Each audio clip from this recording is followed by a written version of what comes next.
So the Federal Communications Commission, and I cannot sing this answer, is an interesting agency because it's one agency that has jurisdiction that in many countries is divided among multiple agencies. And so it has the jurisdiction and responsibility for wired communications, telephone service, broadband. In many countries, there's an agency that does that, often combined with the Postal Service agency.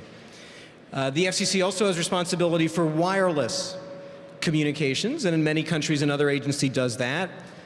We have responsibility for international communications. That includes satellite, other forms of international telephone service. And then to the extent that we engage in content issues, it's very minimal in the United States, we have that responsibility too. In some countries, there'll be 4 agencies that do in the US what one does. It's actually a very good thing from a US perspective because in a world of digital convergence, it really should give the US a comparative advantage in developing policies that look at the whole landscape. And if the goal is, as ours is, to focus on broadband, high-speed internet, wired and wireless, which uses every means of distribution to get from one point to another, wired, wireless, satellite, it really does make sense to have a single agency that's focused on all of the different mechanisms of distribution, and that's what we've done at the agency since I've been there for the last 3 years, focused our attention on driving this incredibly exciting broadband economy, wired and wireless. So the landscape you just described has changed pretty radically the last several years. So with 2 billion internet users worldwide, with every American now having multiple mobile devices, how does that differ from your predecessors of 10 or 15 years ago who inherited a landscape which was completely different?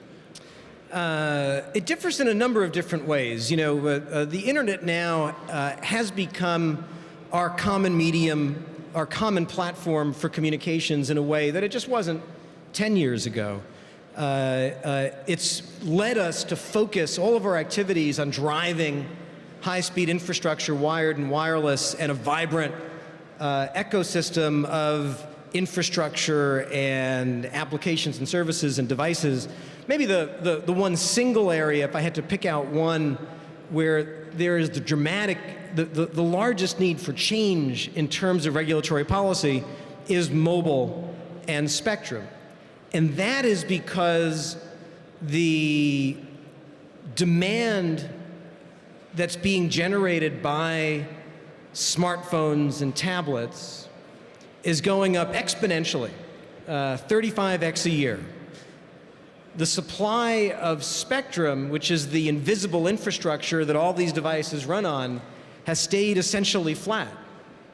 So I don't blame any of my predecessors for not having anticipated this, because no one really could have predicted the iPhone disrupting mobile service, Android coming in, creating an alternative, and the fact that we've moved so quickly from a feature phone society where in the US we were barely even texting, to now one where I think it's about 1/3 of the US population has a smartphone already. Everyone expects that to continue to rise very rapidly, and the tablet has had the fastest launch of any device ever in history. All of that is placing an enormous demand on spectrum. What we're trying to do in the United States is free up new spectrum for mobile broadband. I'll tell you one other thing. It would be nice if, as FCC chairman, you got to work and someone who was on the staff took you to a warehouse and said, sir, here's your warehouse of spectrum that you can put on the market whenever you're ready and you'll be a hero. It's not like that at all. In fact, spectrum's been allocated across the board, and our job, other countries have the same job, is the hard one of reallocating spectrum from older, less efficient uses to flexible mobile broadband, licensed and unlicensed. So the auctions that you proposed and that you set out as part of the National Broadband Plan at CES and elsewhere, how will that work? I mean, how will that work for internet companies as they relate to that? How will that work? And also in Europe, how do you see some of those reforms being implemented or copied elsewhere? Yep. So first, how it will work, the basic idea that we developed in the US was a new innovation in spectrum policy. For those of you who follow spectrum policy, and many of you may not, although I'll tell you that what happens in the mobile landscape over the coming years may be as important as any other part of the regulatory landscape because of the role that mobile is playing in the next generation of the internet. So in the last 30 years, there have been two major innovations in spectrum policy. One was auctions. So moving from systems where government just gave away spectrum through comparative hearings or lotteries to one where rights to use auction are auctioned off to the highest bidder. There's no question in my mind that this has led to tremendous investment and innovation in mobile since the late 90s when we started to do this in the US, and virtually every country has copied. The second major policy innovation has been unlicensed spectrum. So auctions of spectrum are for companies that take the licenses and provide service. There's another concept called unlicensed spectrum where the government puts out a certain amount of spectrum in a certain band and says, anyone can use this. This is the spectrum on which Wi-Fi is built.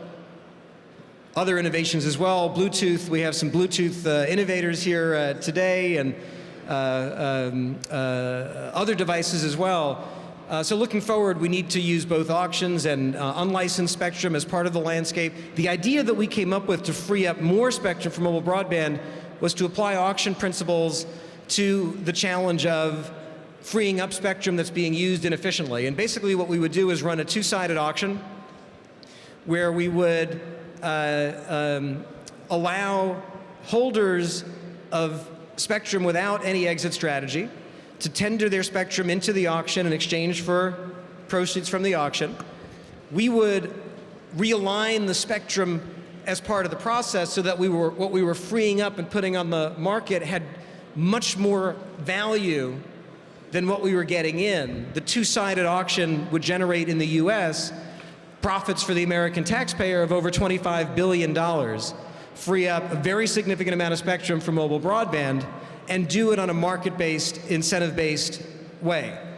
We need to do this in a way that makes sure that as we move forward, we continue to be able to put more spectrum on the market for unlicensed. And we definitely want to make sure that the FCC's mechanisms to do these auctions aren't micromanaged. But that's the fundamental idea. What's going to happen around the world? I think every congested market around the world, I mean, every market with high population density will face exactly this problem. Now, the US is ahead of most of the rest of the world when it comes to rolling out the next generation of mobile, 4G. The usage of apps right now in the US is just tremendous, and so it may be that we are the first country in the world where the crisis, the spectrum crunch, will hit. But every market with a high population density in the world, from Europe to China, will face this issue. And so far, this is the best idea that we've seen as a way to free up a very significant amount of spectrum for mobile broadband. So when internet companies deal with Washington, they have unprecedented valuations and yet often very low headcounts.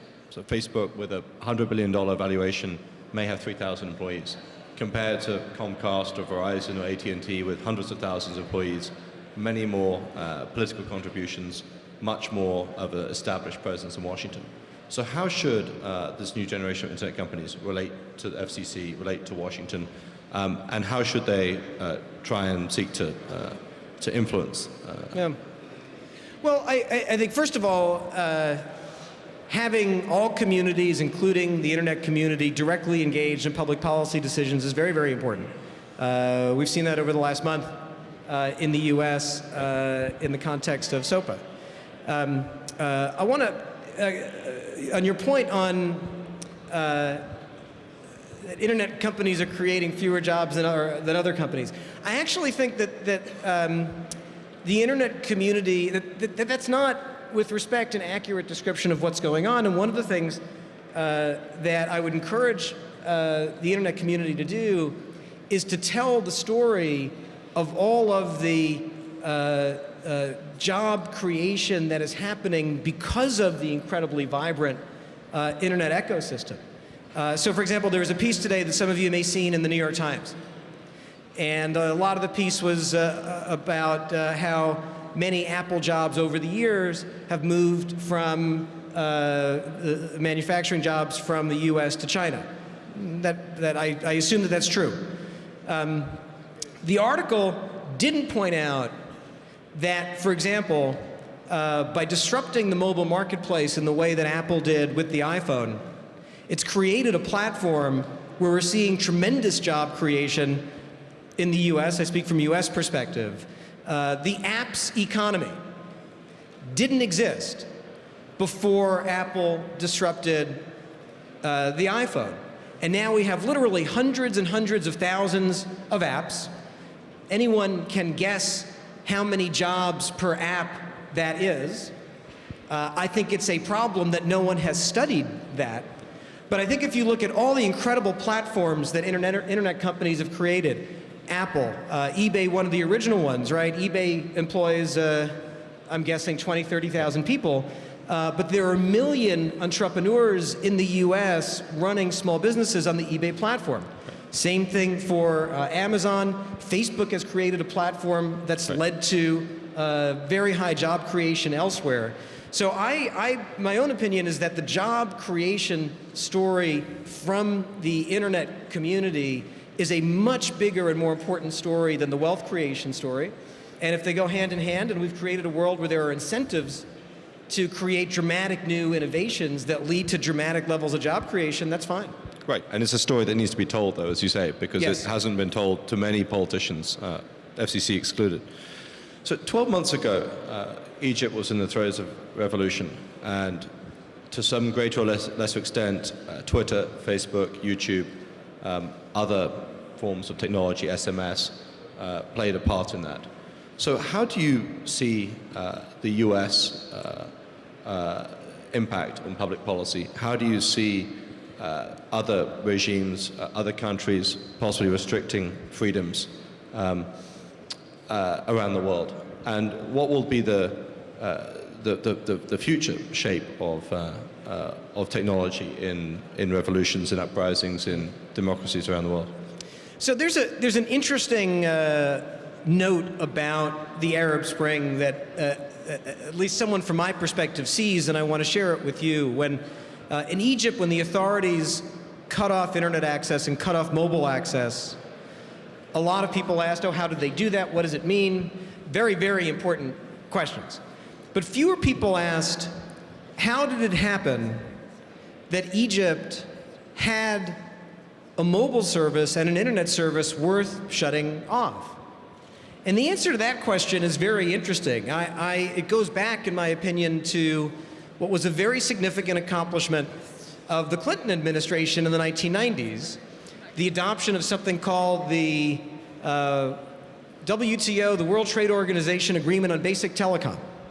And this was an agreement in which many countries said, we're going to move to greater competition, greater foreign investment, greater openness in our communications infrastructure. And so around the world, countries did just that. They moved to license multiple mobile companies, generally private companies. They moved to roll out infrastructure because they opened themselves up to foreign investment. The investment was there. And so you had a world where a country like Egypt in the last, say, 7 years went from, I think this is roughly right, close to 0% mobile penetration to about 70% at the time of the Arab Spring. And a wired infrastructure that was completely non-existent, that was a long way from where hopefully it will be someday, but that was meaningful in that market. And one of the ways this was able to occur was that the economic argument for rolling out communications infrastructure in a competitive, dynamic, in an open way the economic argument was very strong. You could point around the world to direct correlations between increases in mobile penetration or the internet and GDP growth. And so in a lot of countries, countries did just that. The challenge we're in now is the link between communications infrastructure, people being able to connect with each other, and then people being able to act on that connectivity. Well, that can't be hidden anymore. And so I do worry about the trend that we had seen in rolling out open communications infrastructure around the world. I think the threat to an open internet around the world has never been greater. And that people in countries that believe in an open internet need to work together to preserve a global internet that's not balkanized and that meets its full potential globally. So speaking of open internet, you've recently come back from China. So how do you see the state of relations with US and international internet companies in China and Chinese companies as they approach the US? Both sides have been problematic. Are we making progress, or is it going to be a very long time before we see breakthroughs? There are some very real challenges. There are obviously challenges in terms of the suppression by the Chinese of content on the internet in very serious ways. There are trade issues of importance with China. We went there to speak to them about the benefits of open internet, about the importance of protecting intellectual property, about the opportunities of cloud computing in a world where cloud computing is borderless. And I'd say the good news is that we agreed to launch a dialogue on broadband innovation. I derive some hope from the growing numbers of constituencies inside China that would benefit from greater levels of openness and engagement from Chinese communications companies, internet companies, others. But there's no question that there are both real opportunities and real challenges with China, and that will be true for some time. So last question on SOPA. So for those in Europe who don't follow it so closely, the Stop Online Piracy Act, there's a lot of flared tempers, both sides. Hollywood and Silicon Valley are gearing up for sort of an epic fight. How do you define what's at stake here? And to those who say from the internet community that it's the end of a free web, what's your answer to that? Well, one of the first things to notice about this debate in the last 6 weeks in the U.S. is how engaged the public was. The vision that many people had, and I count myself among them, that communications technologies, wired and wireless around the internet, could become a way to improve our democracy, increase citizen engagement. We've seen that in the way that the public discussion about SOPA has played out in the U.S., and I think that's good. There are two very important sets of principles and values at stake in this debate. One is the vital importance of preserving a free and open, vibrant internet, the brilliant open architecture of the internet. The other, also very important, is ensuring effective mechanisms to enforce intellectual property on the internet. Now, in the last 6 weeks, we've really seen it look like an either-or proposition. And I hope that it is not that, and I hope that one of the things that the engineers and others who've been involved with the internet from the start will do is work with intellectual property rights holders, and I hope that they engage in this way to find ways that can both preserve a vibrant, free internet with its open architecture and make sure that content creators of all kinds who put intellectual property on the internet can have the protections they're entitled to. We'll see how it plays out in the next few weeks, and in the meantime, keep an eye on Rupert Murdoch's Twitter feed. And I think Julius actually has pointed out that the FCC has 470,000 followers on Twitter. So we should... Jeff Pulver, are you here? 470,000, baby. Thanks very much, Julius. Thank you. Thank you very much.